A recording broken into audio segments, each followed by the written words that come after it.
কালকে আমাদের এদিকে প্রচন্ড বৃষ্টি হয়েছিল, তাই মনে হলো কি রান্না করা যায়। খাওয়ার চিন্তাটা কিন্তু ঘুম থেকে উঠে সবার আগে হয়।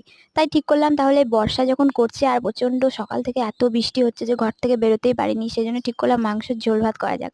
আমার ভাগ্নিকে বললাম তাহলে আজকে তুই মাংসটা রান্না করবি। ওর না নবদ্বীপে বিয়ে হয়েছে, আর নবদ্বীপেও খুব ভালো ভালো রান্না শিখেছে। আমাদের এখানকার মতো কিন্তু ওরা ওখানে রান্না করে না, ওদের ওখানে রান্না করার স্টাইলটা একদম আলাদা, আর খেতেও কিন্তু খুব ভালো হয়। ও বললো ঠিক আছে তাহলে আমি মাংসটা রান্না করব, তুমি ভাতটা করবে। তো একদিকে মাংস আর একদিকে ভাত বসিয়ে দিয়েছি। ও মাংস আলু টালু ভেজে টেজে নিয়ে পেঁয়াজ টিয়াজ কেটে টেজে নিয়ে মানে রেডি করে নিল।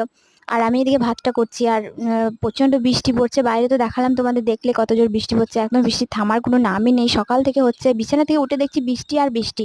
আমার পর তো বৃষ্টিতে ভিজে ভিজে গিয়ে মাংস কিনে নিয়ে আসলো, ও তো পুরো ভিজে গেছে। তো কি আর করা যাবে, মাংসের ঝোল ভাত করলাম। আর পাতাতে নয়, শাল পাতাতে খেলাম, খুব ভালো লাগলো। মানে মনে হচ্ছে যেন ভোজ খাচ্ছি, শাল পাতাতে খাচ্ছিলাম তো।